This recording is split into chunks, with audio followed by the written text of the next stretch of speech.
I'm here this afternoon with Lieutenant Colonel Roy White, retired. I met this gentleman at a conference in San Antonio on terrorism, and since then we've become good friends. Roy, you just got back from a week-long conference having to do with the Muslim Brotherhood. Let's start there. What's What's the latest? What's going on in our country in regards to the Muslim Brotherhood? Well, the Muslim Brotherhood is here in America. It's been with us since 1963, but currently the tentacles within the Muslim Brotherhood, sadly, are ever increasing. There was a recent White House initiative in February, I believe was the day, when they brought together the people to talk about terrorism, what we were going to do to fight terrorism. Not Islamic terrorism, but fighting terrorism. They didn't want to use those terms. Well, the FBI director was not even included. And the people who were included were representatives of organizations that have direct ties to the Muslim Brotherhood. They didn't release those names for quite some time. So that right there tells you that if the people that the government leadership is consulting with are Muslim Brotherhoods, which is an organization that's been declared as a terrorist organization by Egypt, by UAE, and many other countries, none of which are our own. That tells you that there's evidence that this is going on, not just at the governmental level, but at the Pentagon level, at the State Department, and even in many other areas. So it is a concern that even down here at the local level, the initiatives that we've talked about, and we talked to groups like out in San Angelo, which we had a great time, by the way, are tentacles that are reaching out into our local communities, and we just aren't aware of them. And that's part of why we were so happy to come to San Angelo and tell people that. Why do we need to be aware of the Muslim Brotherhood? The Muslim Brotherhood has its core elements of spreading Sharia law, promoting Islam and Allah, and the bringing down of anyone who's in its way of preventing any of those things from occurring. It doesn't matter. The Muslim Brotherhood has similar organizations or branches of the Muslim Brotherhood in over 100 countries. Wow. This is like the Rotary of terrorist groups. It has organizations, it has many other tentacles, and it morphs different kind of shapes in different places. It really changes based upon what the needs are. So we used to talk about in the 50s about communism and it spreading. Well, we thought after the war was over, the Cold War was over, that battle was over with. There was no more, people trying to infiltrate or doing influence operations or buying their way. We have that happening at all levels of the government, and even in businesses, where we have businesses that are unknowingly funneling terrorism through organizations that have ties to the Muslim Brotherhood. That's a dangerous to our children, to our grandchildren, and to us here in America. For those that haven't been following that type of information, who've been distracted with life, sure. What are some of those organizations that are becoming kind of mainstream and being accepted into our culture and everyday life that people may not be identifying as being connected? Probably the most prominent one that's out there that has gained more legitimacy than any, but has a long record of having ties to the Muslim Brotherhood is the Council for American Islamic Relations. It, along with the Islamic Society in North America, and I won't bore you with an alphabet soup of organizations, but just those two alone, CARE is the leading spokesperson for Muslim beliefs, or spokesperson, kind of like the NAACP of Muslims.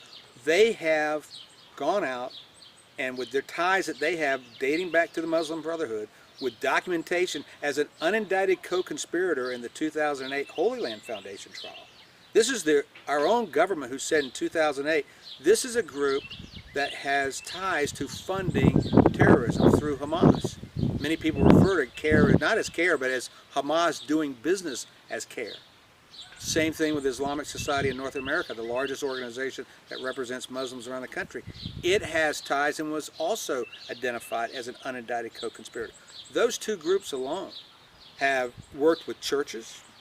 Many of the groups that are on interfaith dialogues, discussions, have teamed up with ISNA and United Methodist Church, for example. They have a brochure that's out that they acknowledge that they worked with ISNA, a known unindicted co-conspirator with terrorist groups, and yet they would no more think to put out a pamphlet talking about white supremacists with the KKK than anything. And yet here they are. Why do they not realize that parallel? It's a lot of times it's just lack of information. It's also, this is about relationships. This is not something that they just started yesterday. This has been going on in the United States for 30 or 40 years. And for some of these folks, they have embedded themselves into organizations and developed a relationship. As someone said the other day, after being presented evidence of an individual that they were working with within the government that had ties to a very vitriolic speech about Israel and Jews and everything, and the person looked at the reporter and says, I just don't see that person as strapping on a bomb or putting on a burqa. Well, that is just being blind to facts. Denial. And it is a normalcy bias that is referred to oftentimes, where people say, this is the person I work with, they're normal. There's just nothing I see about them. And yet, in another life, in another way, particularly if they're speaking to a different audience, they are speaking a different language. But because that person is never there, doesn't see that, but gets reported about that, because it's so different than the normal, they're biased toward that view of seeing the individual, and they can't even imagine, because when they get confronted, the person gets, well, I never said that. Or, and that's okay from an Islamic standpoint. Lying and being deceitful is part of what a good Muslim is supposed to do. So, And I think a lot of people find that hard to believe because it's 180 to the Bible. well, it's 180 to any Western civilization. I mean, you don't even have to be a Christian, but do unto others as you would have them do unto you is a Western philosophy of fairness and equality. And those types of things are not a part of the equation of Muhammad, because ends justifies the means, as he encouraged his followers to do. If you have to lie or steal or cheat to promote Islam, that is okay. Wow. And that frame of reference is so foreign to us in the West that trying to wrap our heads around that is just very difficult unless you've read the operational manuals of Islam. And once you read those operational manuals, which is the Quran, the Hadiths, the biography of Muhammad, and those, you begin to, that's what they're telling you. And we hear it on TV. It's interesting because if the terrorists came on and said, you know, the reason why this person went to terrorism is because they were poor, they were frustration against the system, all these terrible things, and I've been oppressed, everybody would say, you know, that makes a lot of sense. No one would stand up and say, well, it's all because of their ideology, because they're telling you exactly what they believe that. But when a terrorist stands up, an Islamic terrorist says it's because of ideology, it's because of Muhammad, they discard that immediately. It's got to be one of the traditional views that we have. That bias of that's normal, depression or economics, those are all things but to think that you would go out and kill someone for ideological reasons is just so far outside the normal. So education, if you begin to read it enough and see it, that helps turn the cycle around. But people have got to, understand that that's the threat that we're dealing with. So in other words, they take their Quran literally. And Muhammad said to do that. There's not a conditional the Bible, and not to revert back to that, but we think of the Bible like the Quran. That is not what the Quran is there for. The Quran was written in a 32-year period of time. I mean, that was how long the period of time. Yes, it goes back to some of the historical figures, but this is one man being quoted and his life in those years. So that goes on for eternity. Eternity. So there's nothing about this that's contextual for 610 to 632. He said this goes on forever. And we, as the West, and we see apologists all the time say, well, you're not using it within the context of the time. You know, to slay the idolatrous, to slay those who leave Islam. And the Quran doesn't say that. But the hadiths do clearly indicate that. And they have just as much sway and you know, basis for following as the Quran does. But apologists will say, well, that was because they were in a war. They would treat them like treason. They've got to kill people who would leave. It doesn't say that. You know, you can have a talking head tell you that, but the true Muslims will tell you that's not the case. You leave Islam, you're an apostate. Your penalty is death. Period. Dot. No options. Yes, die, or you know, and you can't come back. So that's a real problem. Yeah. How are you seeing it impact our country because that is so different? How are we going to be, what are we going to be seeing as changes that are going to be occurring if there's not some way to hold this back? Because it runs against the grain of our Constitution. First of all, we're seeing it within our speech. Just within the organization I work with Act for America. I have people all the time just ask me, are you afraid? Are you concerned? If I was the you know, I go to my Rotary meeting, no one says, are you afraid of going to Rotary? You know, are you, you know, why should I be, am I afraid of going to my Republicans, you know, group or my Democratic group? Or if I was LGBT, would I shouldn't have concern about, but if I'm talking about Islam, people ask me if I'm concerned. Why is that? We see on the news every day of people who have consequences for speaking out about Islam. That begins to change people's perspective about what they can and can't say. So political correctness runs across, you know, race, society, religion, but certainly within talking about political terms, nobody would have said, well, if I'm saying the facts about communism or Nazism or fascism, are you worried about, you know, a communist coming up and attacking you, or a Nazi? No. But if I talk about an ideology that's a political ideology, such as Islam, that hampers speech. We see it in the school books. Teachers are hesitant to talk about Islam in an honest way. We just had recently in Houston, Texas, Dale Wolverton, who was pressured by the local school district when CARE came in and complained about an 8-page fact sheet that had no errors in it, and CARE came in and protested and said it was not factually correct. And yet, it was, and the district didn't even bother to check the facts. They folded right away and gave him no support. So what are other teachers to think out of that? Are they going to go and teach a history lesson that's honest about Islam?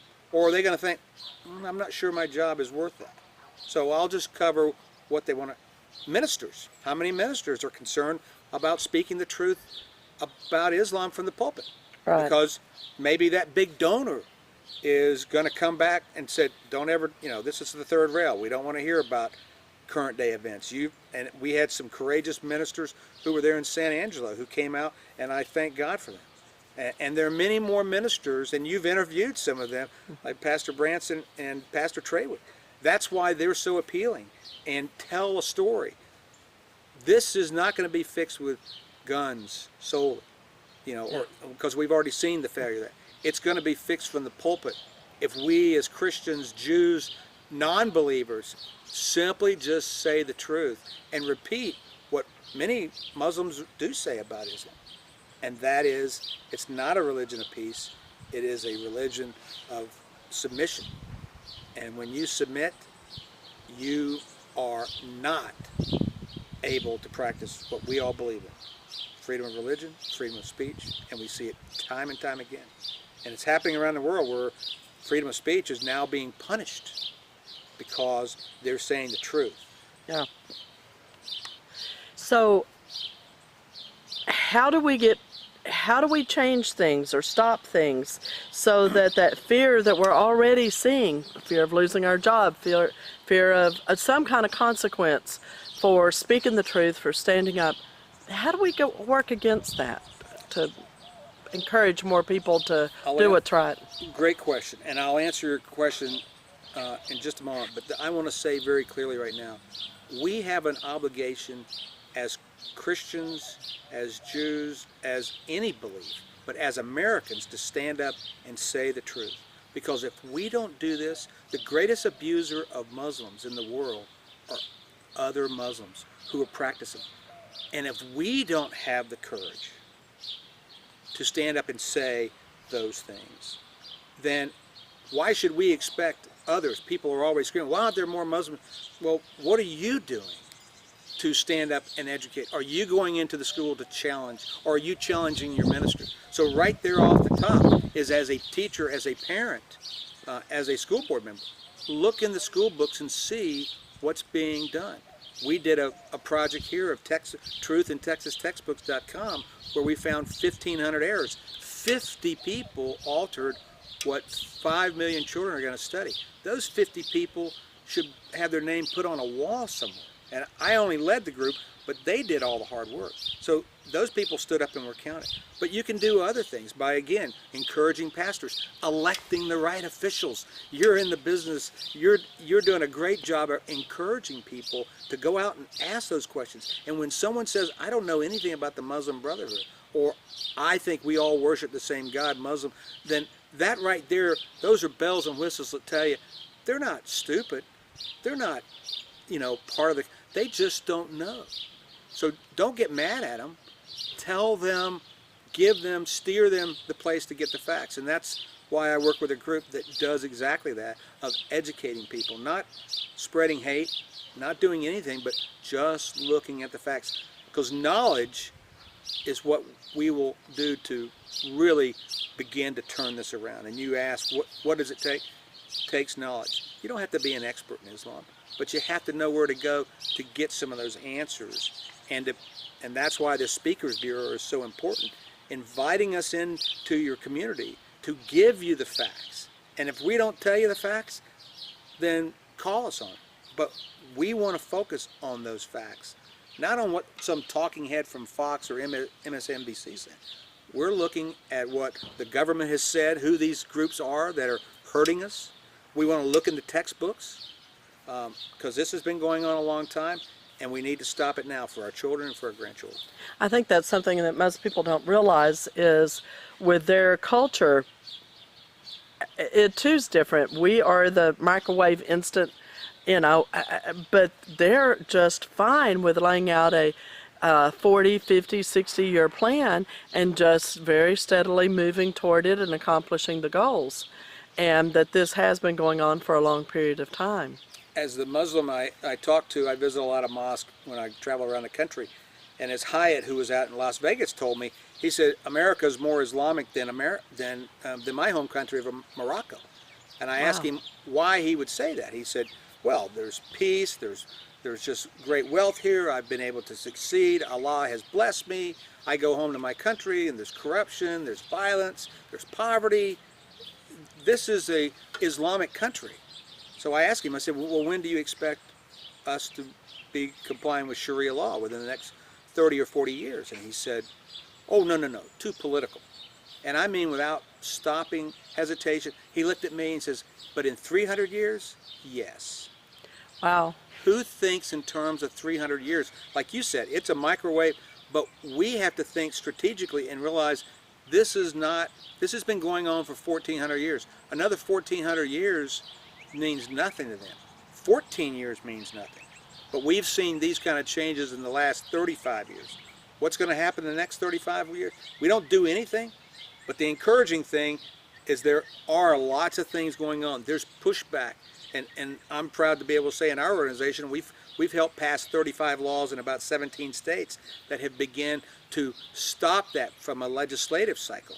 We have a bill here in Texas that we're working to get passed to stop foreign laws from being applied in court system. Such as the Sharia law that's going on up in the Metroplex. Well, more importantly, in the family court cases, there have been 142 cases at the appellate level in 32 states that have used Sharia law here in the United States. And people think of Britain or Europe and, oh, that's where that goes on. It's happening here, and most of the time it's oppressing other Muslims, particularly Muslim women and Muslim children, because they don't have the same rights as they have in a family court, U.S. family court cases. They have more rights here than they do in allowing a judge allowing that to occur. But it would cover any foreign law, not just Sharia, but no foreign law should ever come into play in a U.S. court system by the Article 6 of the Constitution. And yet, we have found those cracks in the system where Islamic groups have chosen to exercise that option and go after that. Freedom of speech is another example. So, claiming freedom of religion when we began to criticize in their definition. And yet, in ours, it's asking questions about or quoting Muslims about what Muhammad did, talking about his 6-year-old wife, talking about the number of wives he had, talking about the 29 battles he was involved in, and directing 39 others at his own direction.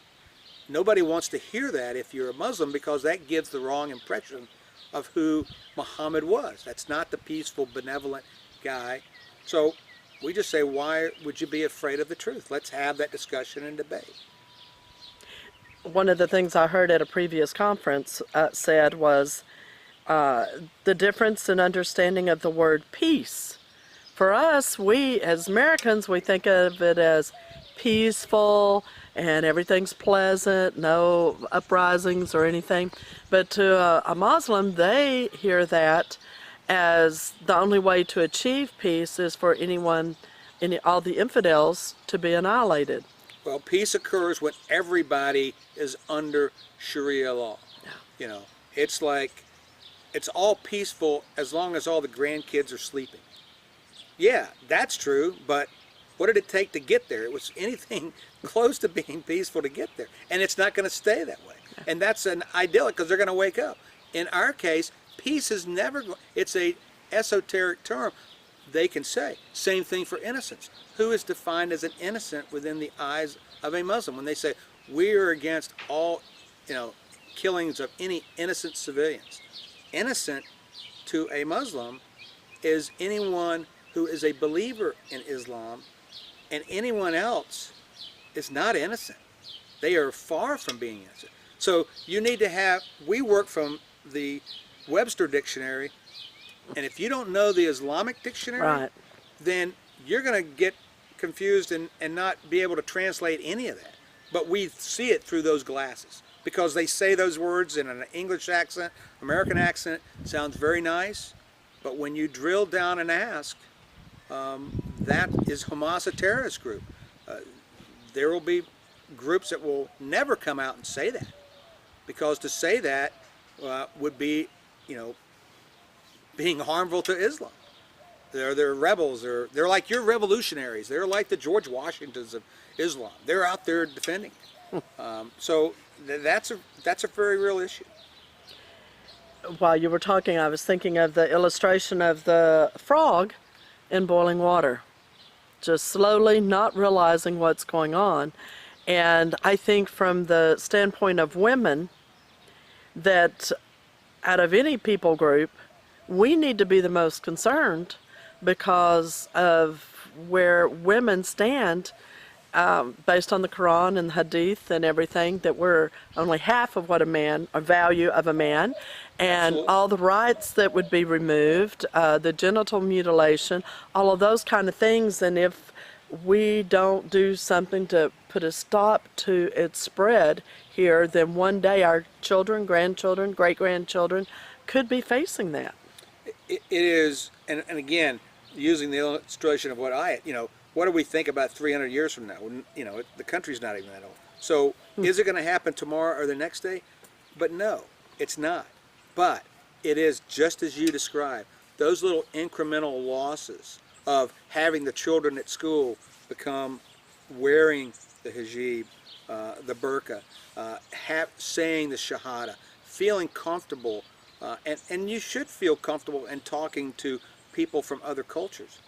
But we don't ask someone to go up and dress up in a rebel uniform and ask them, say, what's it feel like to be a revolutionary Southerner?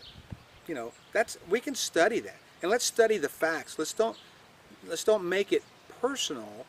Let's make it factual. But they want to make it about the individual. We don't talk about Russians and Germans as being inherently bad because communism, or Chinese with communism. I have lots of Chinese friends and know many, but communism is a different story. So Right. if they can continue to make it on the personal level, when we want to stick to the factual level, because and they're very good at it, we just have to stick to the facts, and that's hard in this day and age of emotions and feelings, and what our society tells us is to be all inclusive. I'm not inclusive with people who want to kill me. Just a kind of a technique. Kind of ruins the day. Yeah, it's just kind of something in the back of my mind tells me, but every Muslim I meet is not trying to kill me. So I have to have that relationship. I also have to have a faith of knowing the information going in and how to engage with that person and where does that zone start and stop. But I can't let nice Muslims who are in fact bad Muslims because they're not following the way, I can't let nice Muslims keep me from speaking the truth about what's going on in the world. They may not like it, but my obligation is to my children, my grandchildren, and the oath that I took in the Air Force of protect and defend against all enemies, foreign and domestic, that didn't go away when I retired 15 years ago. True. You mentioned textbooks, which creates the framework of the understanding our children have as they go through school. What kind of, and you mentioned 1,500 errors and things like that. What are some of the most prevalent things that y'all are finding in the textbooks? Well, the amazing thing is we're finding things that have been in the textbooks for quite some time. Our group of volunteers that were Texans and some outside of the state of Texas found that in many of the textbooks, the description of Islam was first of all, was far more prevalent than any of the folks who were my age remembering what it was like in earlier textbooks.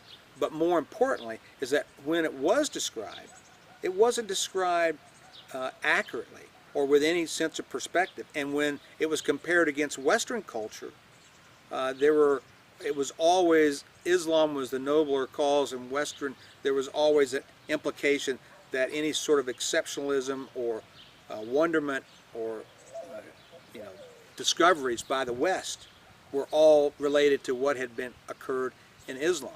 Just for example, talking about current events, if you had gone to a textbook in 1955 and had not ever seen any mention of Japanese or imperialism or anything else 14 years after December 7th, you would have been shocked.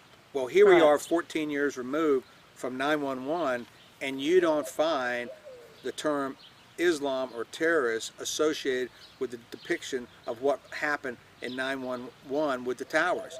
You see it described later on when we went to invade Afghanistan, Al-Qaeda, Islamic terrorism, but putting a motive and an identity and where these people came from and making it clear, the publishers didn't want to respond to that. And so for us, and Islam was one area, but since we're talking about that, there were repeated instances of talking about the Crusades as if all the Crusades, the Muslims up until the point of 1095, when Pope Urban finally put out the edict to say, come and save, come restore peace back to where our Christians have been going to for years for sabbatical. Up until then, they had been living in peace, but now the Muslims had denied them pilgrimage back to Jerusalem and others. And in 1098, when finally Christians responded to the call and went down there and rescued and at least restored it for at least about 200 years. This was all in response to 400 years of rule by the Muslims who had taken over that part of the world.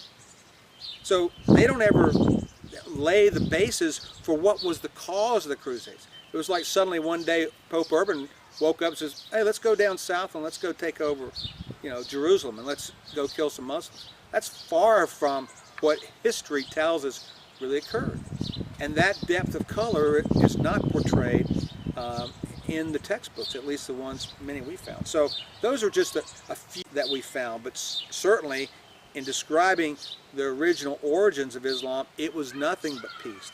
And jihad, which is a term that has been inaccurately described as a inner struggle, when all four major schools of Islamic study, the scholars there say it is violence against infidels. But if you read the textbooks, you would never see that. I would think that's a pretty good source to put in there. Yeah. Why? What's the motive behind? What do you think is the root of rewriting or changing the perspective of history? In the 80s, a group led by a gentleman by the name of Shabir Mansouri started an organization called the Council for Islamic Education. And circling back to one of your original questions, why was that organization there? Because the Muslim Brotherhood had put in its 5-year plan, like a business plan, we need to affect the textbooks. We need to affect the education process to begin to shape. And who thought of that? Hitler talked about it. The Soviets, communism talked about it. Remove the culture in one generation, and I can turn this around. Some of the leaders from those groups used to talk about it. They knew exactly the same thing. So if in one generation, in 30 years, I can get the textbooks to begin to rewrite history from a pro-Islamic standpoint, I can begin to affect. And you fund teachers that are going over to the Middle East. There's oil money, $20 billion who have come over here to the United States that have helped fund colleges that train teachers and that do others. The National Endowment of Humanities, who provided 960 some communities with a 4,500 grant to put in libraries, small communities here in Texas, all over the country, to give them 25 books to choose from that were all the soft version of Islam, or 5 DVDs that could be shown in communities of 1,000, 1,500, 3,000, not big places. They know if I plant enough seeds, what librarian's going to turn down $4,500 to have 5, informational evenings in the evening, that they can, and that no one's going to counter. Some people, you might only get 5 or 10 people, or you might get a lot, but it's only that one side. So this is all part of the grooming, the educating, and the civilization jihad that the Muslim Brotherhood talked about in its original document. And it's being played out perfectly until lately. And that is because of groups that are standing up. You're having the courage to do this out there. Colonel Adicott, work he's doing, and others who are trying to educate. And as I travel around the country, I'm so encouraged by seeing how many groups are finally doing something. And our 300,000 members, and Brigitte Gabriel, I think, is leading the charge of that. And we're very fortunate to have people like that who aren't afraid, who can say this and do it. You mentioned the term civilization jihad. What is that? It is a term that the Muslim Brotherhood put in one of their founding documents that said, we will destroy the West internally through its own systems. We've mentioned some of those already. The pulpit. We'll have interfaith dialogues. We'll bring these ministers in. We'll do it with education. We'll bring them in and change the textbooks. We'll do it at the business level. We'll have Sharia finance. We'll have companies that will open up departments within their department that will specifically be Sharia compliant. And that allows us to have Islamic businessmen begin to be on those boards of directors, influence where are they going to go with their money. Are they going to participate in the Israeli boycott? Because to be Sharia compliant, you can't support Israel. You can't support arms. You can't support companies that sell pork products. Oh, and by the way, you know, part of being Sharia compliant means you also donate a portion of the profits to Islamic charities. 2 out of the 8 portions that go to different, and that's defined in the Quran and in Hadith about where this money goes, 2 of those support terrorist organizations. The martyrs who go out and kill themselves because they're spreading Allah, and supports the families who are left behind. The families in Hamas or in Gaza who committed martyrdom are getting well over what the average income for those who are in Gaza live at, about $5,000 per family. So why are they upset?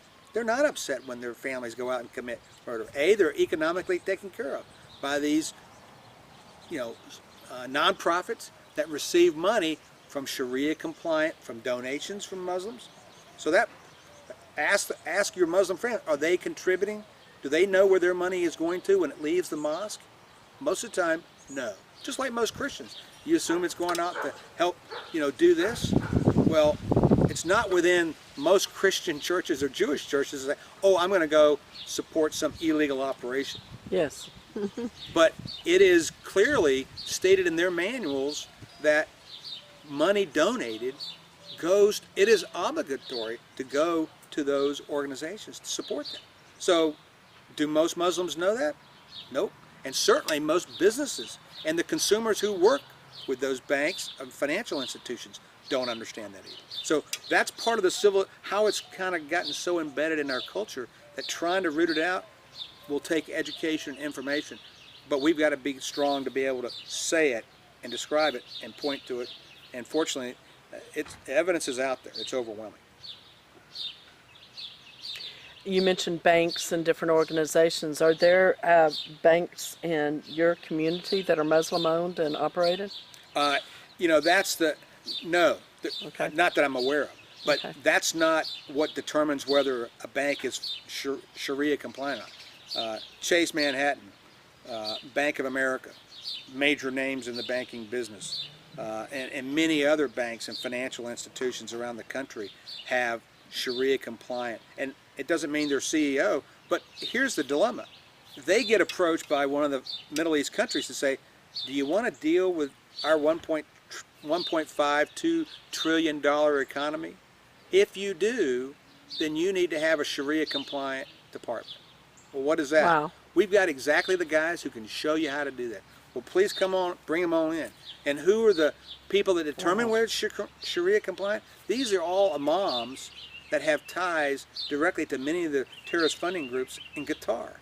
And it's not like hundreds of these imams who are qualified to determine. It's a small group of individuals who do this. So they come in and kind of like the overseers of these groups, and there's many times the banking officials, it's such a small portion, but it's growing. And it will, because that, like you said, the frog, it's a small portion, but it will continue. They're doing student loans, and oh, by the way, under Muslim charities, you and I would not qualify for that. Only Muslims are allowed to receive charity from Muslim charities, not infidels, not kafirs. So, unlike Christian organizations or any organization, most, sometimes it goes to their missions, but many other times there's not that restriction. It says very clearly in the Hadith and the Quran, only goes to Muslims, non-Muslims not allowed.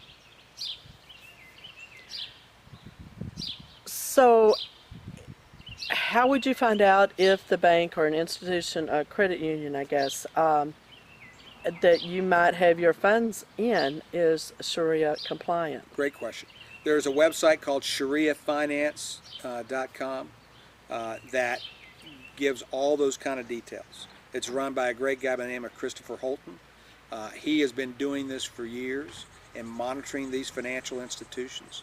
And ShariaFinance.com or ShariaFinance.org. But it gives you the list of these financial institutions.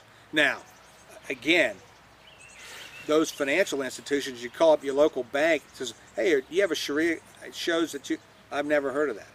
Well, they probably haven't. But if you drill down, it's probably up in New York or in Chicago. That's at that corporate level. But it's not going to happen overnight. But when you have 25 to 50,000 Muslims here in a local community, they began to use their own financial institution. And let's face it, if I was in the Muslim Brotherhood or any organization, I'd want my people to begin to bank at financial institutions where I'm getting the most bang for my buck. Mm-hmm. If I could bank at a Christian bank that said part of my proceeds are going to go help proselytize and bring people to Christ, that might be a real hook.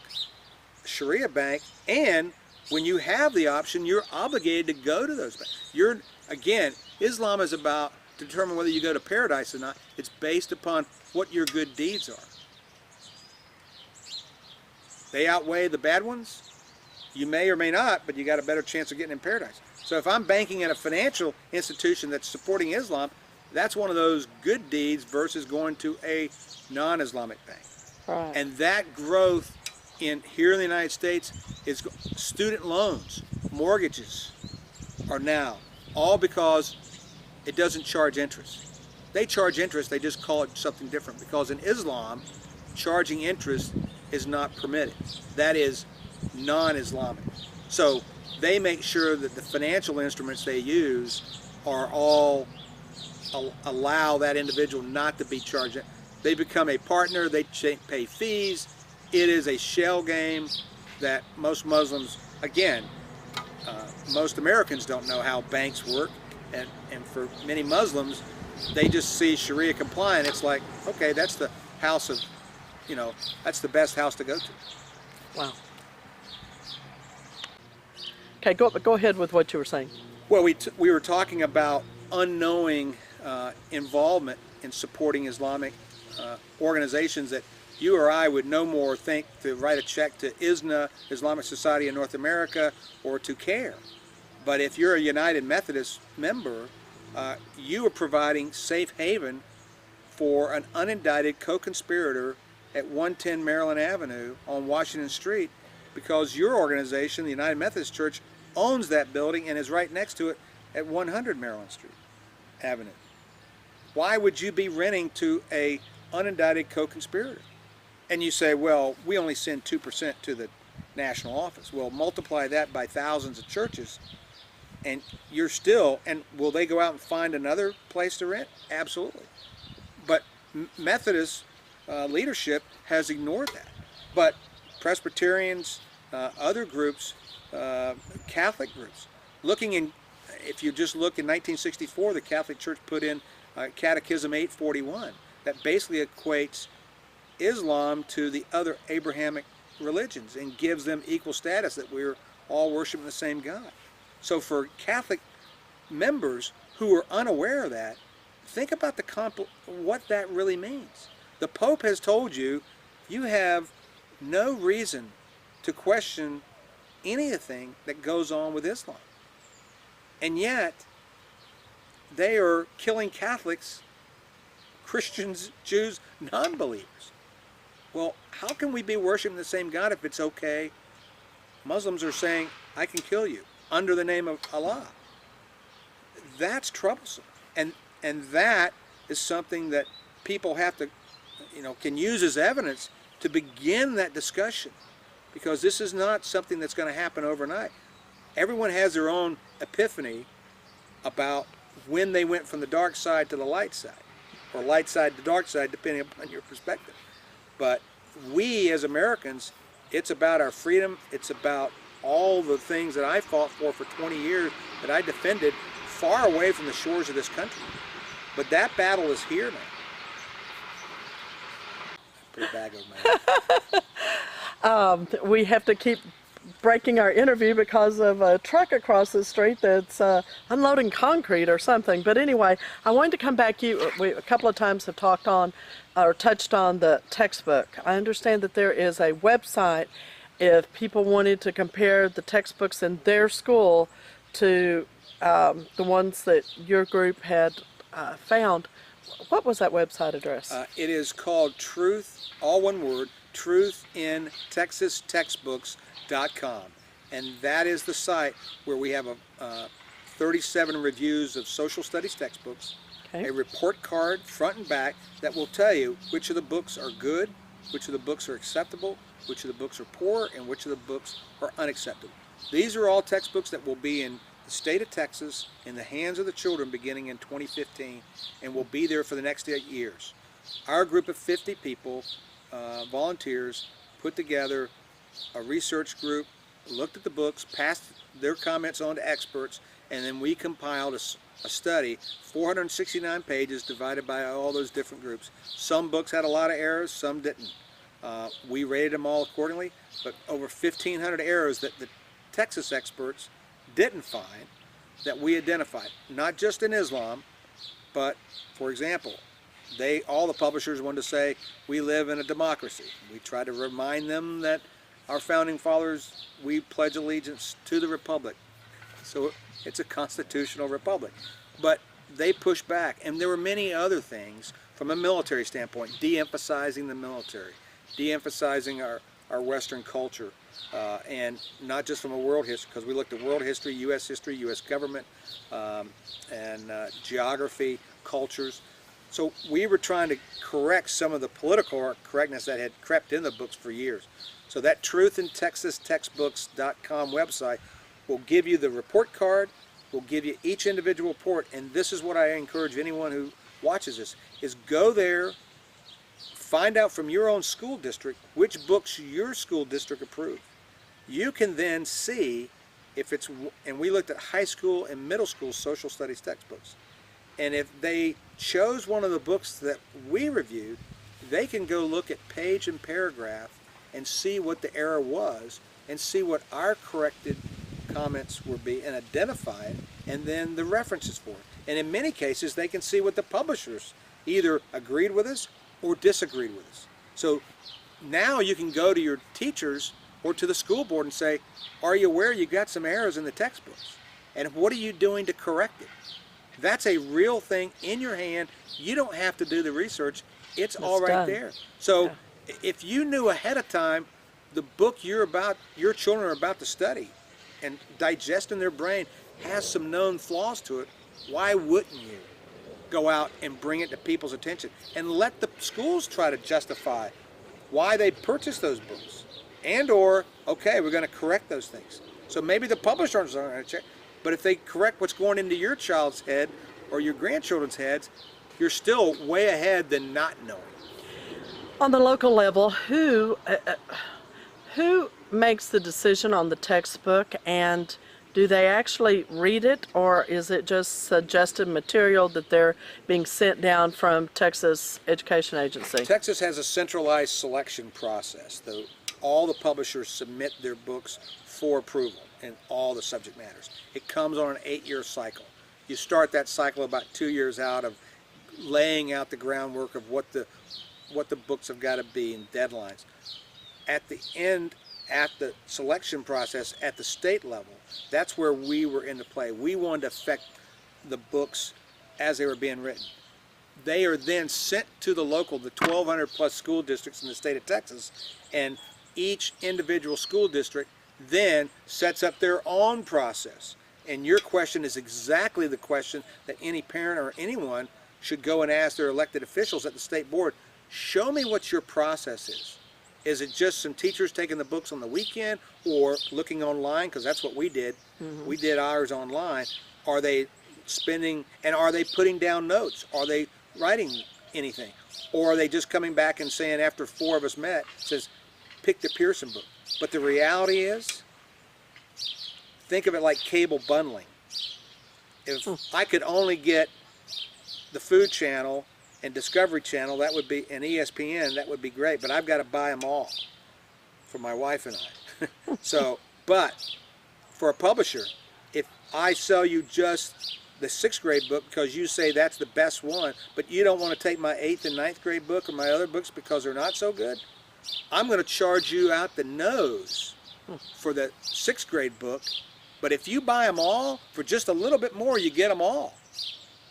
And that the reality of that is then that school district is saying, for dollars and cents, we're throwing the 7th and 8th graders underneath the bus because we want to get the 6th grade. Or maybe it's the 7th, 8th, and 9th grades that are good books, but we're going to throw the 6th graders under the bus or the 12th graders. Wow. So that is the reality of what goes on at local school boards of dollars and cents, and at the end of it, they don't have to pick any of these books.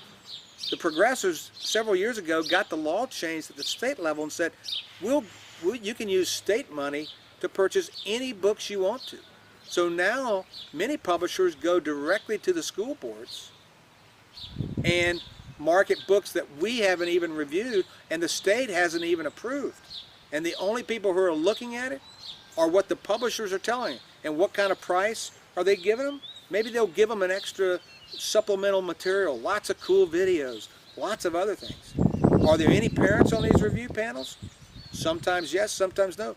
There was a state law that was suggested this year to outline exactly what that was supposed to be. I'm not sure where that goes, but everybody should be encouraging, the next cycle, because we're just about through the cycle, is to get a bill out there to provide a standardized way so at least parents, and there's some transparency to it. Because many parents will get the salute from the school boards, just trust us. Or they'll be accused and say, what, don't you trust us? I mean, we're paid teachers, we're the experts. Well, the paid experts didn't find any of the errors that we found. Right. And they asked us what our qualifications were. And they were people who looked just like you and I who were doing the reviews. And as I told them, I said, my qualifications are, I'm a high school graduate, I'm a fighter pilot, I'm a Rotarian, and I was breastfed. But none of that really makes any difference. All you need to do is look at the report, and that's all, and judge it for yourself. All you're asking is don't take offense. Let me see what you did to review the process. We're not asking you to get naked and dance on the table. We're just asking you to show us what you did. Yeah. And if they're afraid to do that, then they have something to hide, because now the process is flawed. A good school district, and we sent ours out to 12,000 emails to every school district in the state and said they should have taken our report and compared it to what they found.